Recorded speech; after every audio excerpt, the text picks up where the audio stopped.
Hey guys, we are back updating the power rankings for Survivor 47 following episode 2, which kind of felt more the same compared to the premiere, where there's a lot of idol hunting, a lot of crazy shenanigans happening during the challenge, and we got some more setup to how people might do, but we'll get to that soon enough. But we have 17 people to talk about, and so wasting more time, let's go right into the video. So starting off at number 17, we have the latest boot from the season, and here we have TK. And TK had a pretty noticeable downfall in this episode, starting off with him trying to build this alliance with Tiana, only for it to completely crumble by the end of it. And it was kind of the culmination of this rivalry that we had seen being set up between TK and Gabe from the last episode. Even though I feel like TK got some strategic awareness there, I feel like the episode just completely dunked on him from start to finish. And it's really interesting seeing how TK is the second boot of the season, being the first one voted out of his tribe, considering he seemed like the type of player that would normally make the merge in Survivor without too much difficulty. He did seem to be the most out in front physically. He seemed to be someone who seemed affable enough coming into it, though we saw in the actual show that he really rubbed a lot of people the wrong way, and he was trying to go all in on this bromance until he pulls in Tiana there, which is also funny considering we now know from his exit interview that he and Tiana never actually talked that much, and they instead relied a lot on Kyle to relay information between the two, which was actually part of the reason why Tiana flipped on him, where a lot of it stemmed from this misunderstanding that Kyle had thought that TK apologized to Gabe for losing the challenge and relayed that to Tiana, which in turn made Tiana think that TK and Gabe were working together and that she was the fourth in this guy's alliance, and that was a big reason why she ended up flipping, on top of the fact that they never really trusted each other either. So I feel like it's sort of interesting seeing TK's downfall across this episode, and I think there's definitely an argument for TK being one of the worst players in the new era, considering that he should have been in a good spot, considering how physical he was, and considering how much he contributed to his tribe and challenges, only for him to be voted out the first opportunity, and a lot of that stemming from his poor social play, where he doesn't really build a bond with anyone on his tribe other than Kyle, where it completely writes off the likes of Caroline and Sue simply due to them working together, and also not really talking much with Tiana, someone he actively wanted to work with, where it seemed like aside from Kyle, he doesn't really have anyone by his side by the time of the actual vote,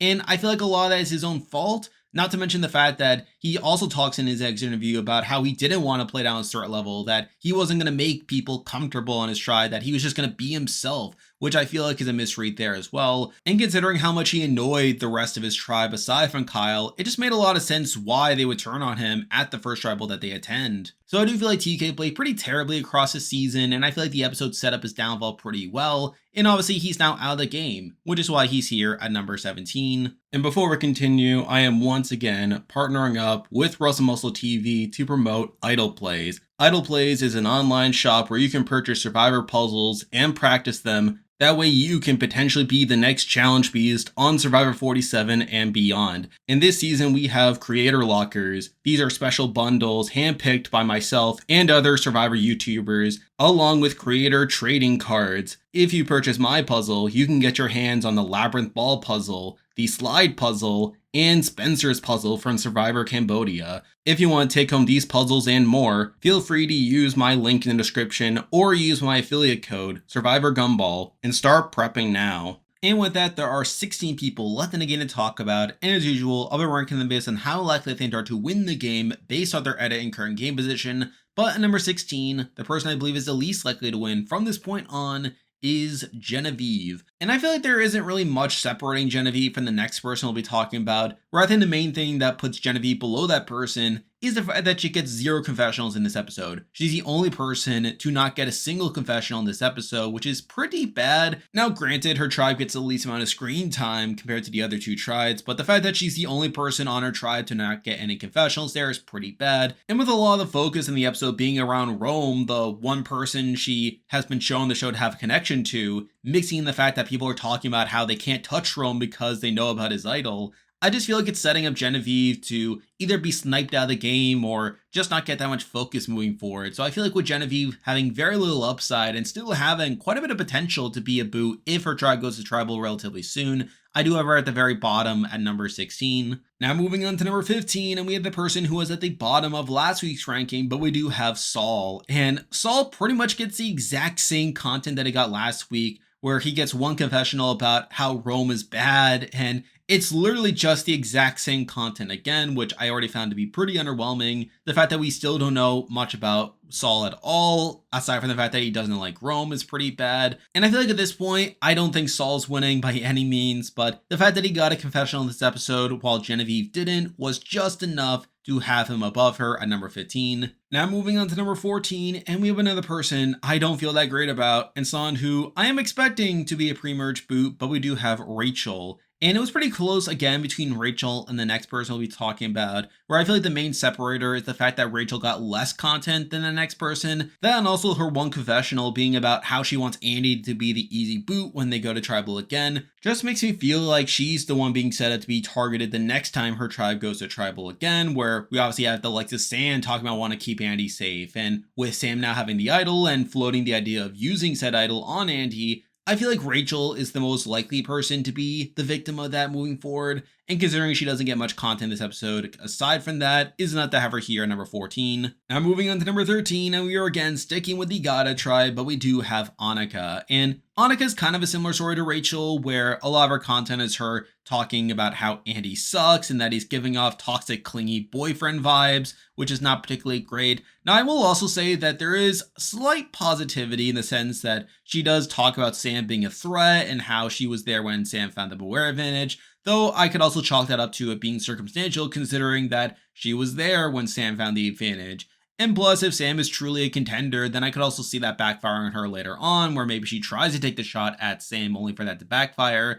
But I feel like the fact that Annika got a bit more content aside from simply dunking on Andy was enough to have her above Rachel, even though I feel like neither of them are winning at this point, which is why she's here at number 13. Now moving on to number 12, and we have someone remaining around the same spot as they were last week, but we do have Rome. And Rome got more of the same here as well, where it's more of the tribe just dunking on him again, where they're talking about how he's playing too hard, how he has the idol, and what is he doing, and again, a lot that's pretty bad. However, this episode did at least get some setup to him staying beyond the first tribal he attends, where now you have the likes of Tini and Kishan talking about how they can't vote him out because he has the idol.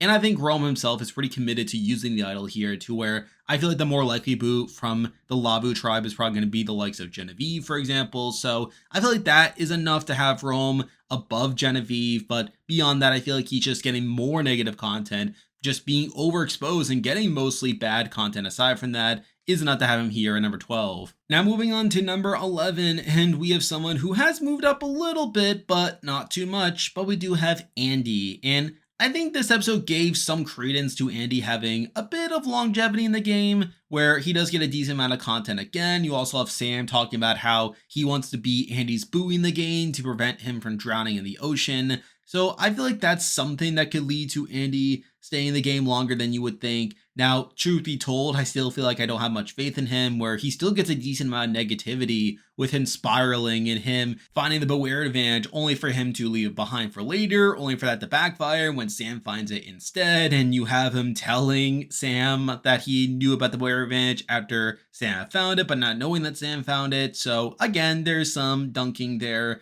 And I think beyond that, there's still plenty of potential for Andy to be like a Banu, where again, a lot of his arc is him like just trying to grow and not just be so caught up in his paranoia that eventually leads to him being voted out regardless. But I feel like the fact that this episode did at least set up some potential for Sam to work with Andy down the road and to keep Andy in the game longer was enough to have him here at number 11. Now moving on to number 10, and this was someone who I had somewhat high last week, but I feel like this episode really tanked their chances, and here we have Sierra. And Sierra was one of the people that I was willing to give the benefit of the doubt for last week, where while she didn't get that much content, she at least got some introduction about her being like this pretty blonde that people would underestimate. But I feel like this episode just didn't do her any favors, where for one, she's the last person to be told about Sam's Beware advantage, and while that was probably the reality considering she was the last person to be told about this advantage, the fact that she gets a confessional talking about how much she trusts Sam for sharing this information with her, implying that they have this super important connection,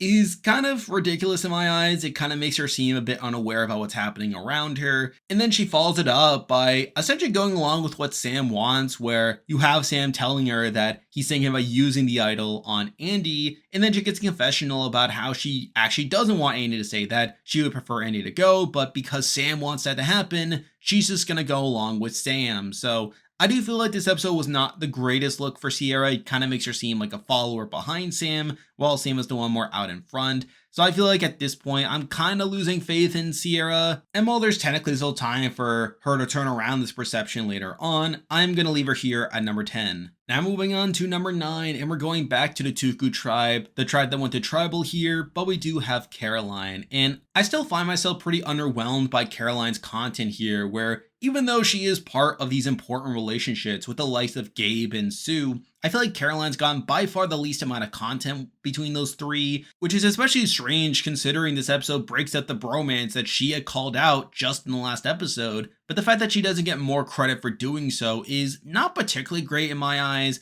Now, it's not to say that she got bad content per se, where earlier on she is shown building her relationship with Gabe, where she talked about not trusting Gabe at first, but comes around after Gabe shows her his idol, so that's something at least. And she does also get a confessional, like during the scramble, talking about how she hopes that Tiana votes with them, only for Tiana to actually do so. So I do feel like Caroline's content up to this point has been pretty baseline, which, to be fair, is not that big of a knock considering how overexposed certain other people are and how flawed I feel like other people's edits are. So I'm not saying Caroline can't win from this point on. I could definitely see a world where she shoots up later on, and that this is simply her not being overexposed too early. I find the fact that she literally called out this bromance in this episode and doesn't get more of the credit for breaking it up, mixing in the fact that I feel like the people around her, the people she's close to, are getting way more content than her right now, makes it hard to have her too much higher than here, though I still find her someone that could have some longevity, which is why she's here at number 9. Now moving on to number 8, and to be fair, this person's probably too high, all things considered, but I feel like this person does at least have some things to call out with their edit. But number 8, we do have Kyle, and obviously this was a bad episode for Kyle from a gameplay perspective, where he's the only one to stand by TK when TK goes home. That's not particularly great, and we now know from the exit interview that a lot of it was his own fault, where he spread this misunderstanding that TK seemed to be closer to Gabe than what he actually was. That caused Tiana to flip. So obviously that's not particularly great. Even beyond that, like, he gets some content about how he's this country boy who can survive in the jungle, but this tribal was his first time having his wheels turn. So again, the fact that he's on the bottom now, considering he hasn't gotten much content beforehand, is not particularly great, though you can definitely argue it's actually a pro because they didn't want to show him being on the bottom too early on. Though at the same time, I think there's definitely some way for Kyle to get back into the majority. I could definitely see like this being the start of his story moving forward, or maybe now he starts to play the game more now that he's gotten his teeth punched in. And I think the other thing to really point out is towards the beginning of the episode, he has this really interesting line about how it's often believed that nice people can't win the game, but to them, he says, F that. And the fact that this line is subtitled makes me think that it's going to be important later on, where maybe if Kyle wins the game, that this will be a winner quote for him. Or alternatively, even if Kyle doesn't win himself, I feel like this line could be foreshadowing for who actually will win the game, that perhaps the winner of the season will be framed as being a nice person and how they're using nice people tactics to maneuver through the game. So I do think that line will be pretty interesting to refer back to as we go along with this season. And while it may not lead to Kyle himself winning, I think it will be pretty significant down the road. So I think there's definitely some things to point out here with Kyle that could lead to him doing well, or alternatively being pretty indicative of who will win down the road. So I feel like for all those reasons, I do have him here at number 8. Now moving on to number 7, and we are once again sticking with the Tuku tribe, but we do have Gabe. And I feel like this episode kind of confirmed that Gabe has the most positive edit out of the 3 major characters from each of the tribes here, where obviously he does get his way in taking out TK. He is also shown being the one to bring together the votes on Caroline and Sue, and also being the one who is kind of outplaying TK by TK thinking that Gabe's on his side when really he's close to Sue, and he's able to get Tiana on board to take him out. So I do feel like that's somewhat interesting to point out here. Now, he also does waste his idol that doesn't get too much foreshadowing within the episode, though I think from a pure gameplay perspective, it does make some sense considering there could have been a tie and it could have gone the rocks, which obviously through him playing the idol, it would have made him safe. Not to mention the whole 46 thing about people being taken out with the idols in their pocket. I could see Gabe sort of reacting to that as well. So I actually don't fault him that much for using the idol on himself, even though it didn't really matter by the end of it.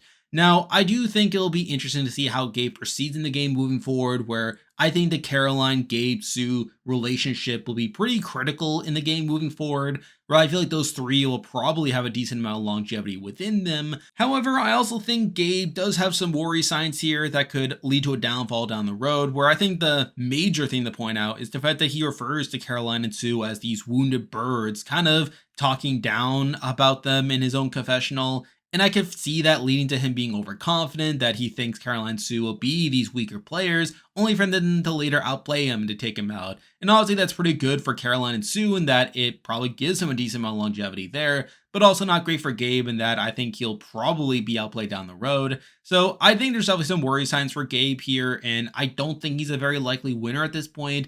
But the fact that he does get his way, the fact that he is at least shown positively relative to the other big players on the tribe, I think that's enough to have him here at number 7. Now moving on to number 6, and this is someone who I did kind of go in on last week. And while there's definitely some merit to this person remaining where they are, I also have some question marks about the content that they got from this week. But number 6, we do have Kishan. And I feel like my gut reaction when I saw the episode and saw Kishan's confessional during the Lavo scene was kind of a mixed bag, where on one hand, he does talk about how he's the opposite of Rome, how Rome is someone who's out in front and very flashy, while Kishan is someone who's more under the radar, and that the more low key you are, the better.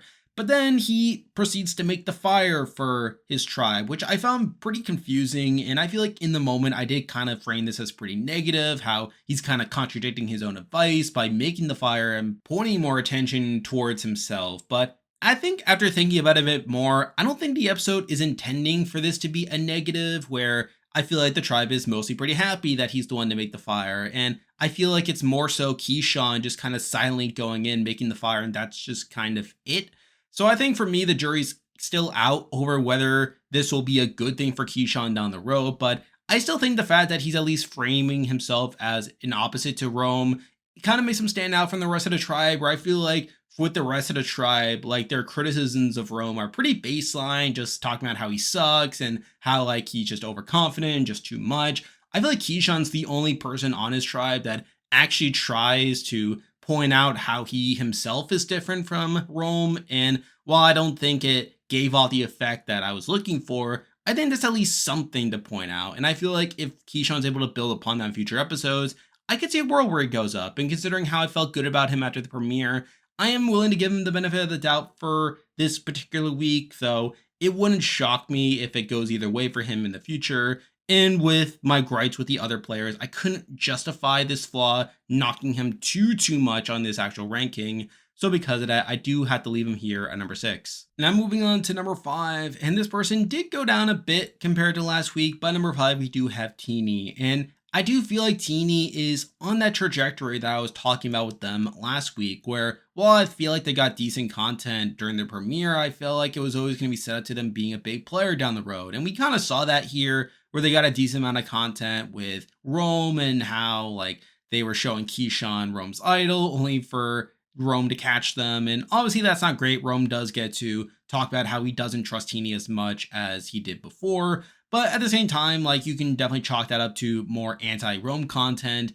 And I feel like they did at least enough work to show that Tini isn't going to target Rome directly, that they had to kind of play ball with Rome for at least one vote. But I feel like beyond that, I feel like this episode just validated what I thought of Tini before, that they're going to be a big player during the pre-merge, definitely going to be a key factor there. But I do very much question whether they'll actually win by the end of it and just be seen as this big threat to be taken out later on. So I feel like for that, I can't really have them any higher than here. Mixing then the fact that they got some negativity with the whole idol situation, I did have to leave them behind at number 5. Now moving on to number 4, and this person did move up above Tini, which is something, but we do have Asia. And I feel like Asia kind of got a cool down episode here where they're only confessionals about how of course, Rome has to take charge around camp, which admittedly could be a negative, as I could see a world where a lot of our content down the road is this storyline of the rivalry with Rome, which I feel like could just take up so much attention that it takes away from Asia's winner trajectory. But at the same time, like the fact that she doesn't get too much beyond that, that she probably could have gotten more content if that's what they were going for,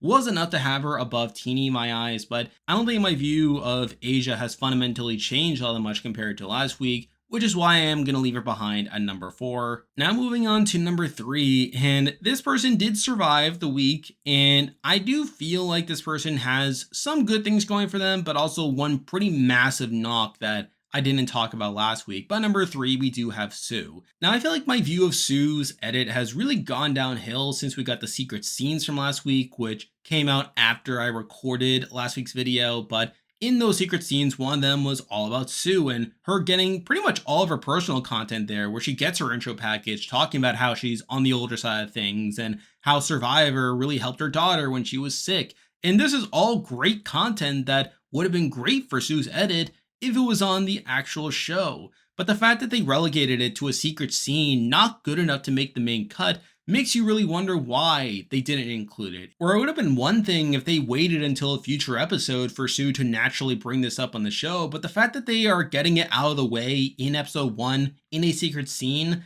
makes me think that Sue is probably not as strong of a contender as I thought initially. And that was a big reason why I considered having her even lower than number 3. But the main reason I went with her on number 3 here is I do feel like this episode was good enough for her, where we do see the Gabe and Caroline relationships really saving her here in the actual vote, where even though she was a target coming to this tribal, we see that carry the day, where she ultimately does stay over the likes of TK. And even beyond that, I feel like there's definitely some longevity to that relationship. I feel like that'll be a major force on the season, mixing in the fact that I feel like the people below her are people who are either unproven, have bigger flaws in their edit, or are people who I feel like are pretty marked to be a target down the road.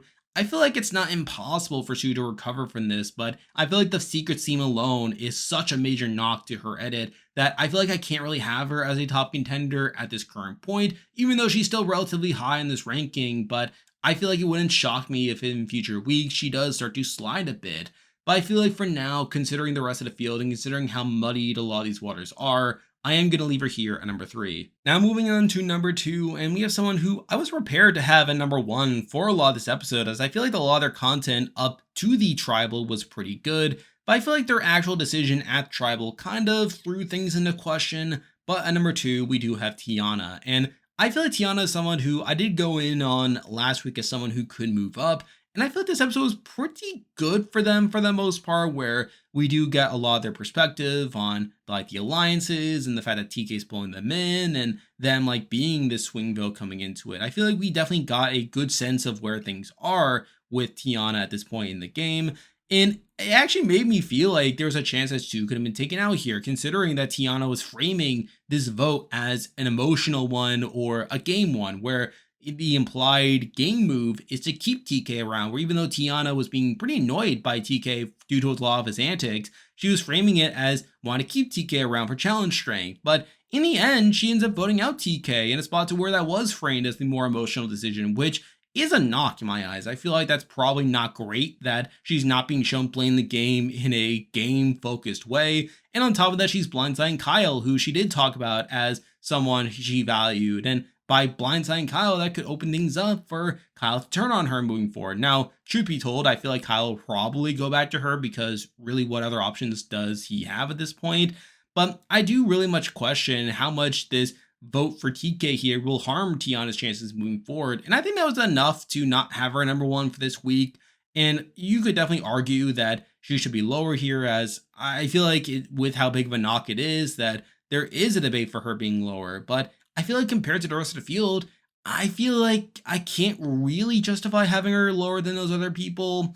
And I feel like there's definitely a way for her to recover in the future here. So I feel like Tiana is someone who I'm still kind of out about to a degree, though I could definitely see it turning around in the future. But for now, I do have her here at number 2. And now, at number 1, the person I believe is the most likely to win Survivor 47 at this point is still Sam. Now, I feel like this episode kind of validated what I said about Sam last week, where even though he's the edgic frontrunner right now, I could see a future where that goes downhill, where he starts to be overexposed in the edit, where he starts to really fail to manage his threat level, and he does become a big threat down the road. And he also got a massive edit in this episode, like a ridiculous amount of content, where even though it was circumstantial in the sense that he had to get this content of him find the idol and telling everyone about it, I still don't love how much content he got here.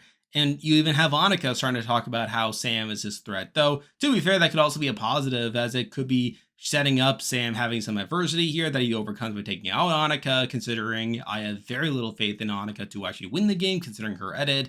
So again, it is kind of a debate here with Sam here, where even though a lot of his content was pretty circumstantial, I still feel like it was a bit too much, and I kind of wished he got more of a cooldown here, especially with how prominent he was in episode 1. But at the end of the day, I feel like considering the rest of the field, I can't really move him down just yet. I feel like I need more evidence from other people to really feel comfortable in moving Sam down. And on top of that, like I feel like he still got decent strategic content where he does talk about how he needs to use the BA in order to save Andy. He talks about how he wants to be like this anchor for Andy to keep Andy in the game, how keeping Andy will probably be good for him moving forward. And we'll have to see whether he actually sticks true to that. So again, I feel like Sam is someone who I still feel mostly high on. I feel like considering what we've seen so far, I feel like Sam still has a decent amount of evidence here. And if his social media activity is anything to go by, I mean, Sam is someone who has been very much promoting this season, which has fed this theory that Sam does well on the season. So I think that's another component to point out here. So again, I feel like Sam is someone who could still go either way, where he could continue to be a frontrunner in the future, or someone who is just getting way too much content for him to actually win the game and is eventually someone who has his downfall. But I feel like for now, until I actually see more positives from other people, I'm going to have Sam here at number 1. And there we go. That'll do it for this week's video. If you liked this content, be sure to like and subscribe. It really helps with the channel. Now I'll be back again next week to update the power rankings again, so you can look forward to that. I am still covering other shows like Big Brother 26, and I'm starting to cover the new season of Hell's Kitchen, so you can expect weekly content of those shows. I'm on Patreon and have a YouTube membership, so if you want to consider supporting the channel, you can do so by clicking the link in the description, and you can also join the Discord server by also clicking the link in the description. There's a lot of stuff coming your way, but for now, that is the video. See ya.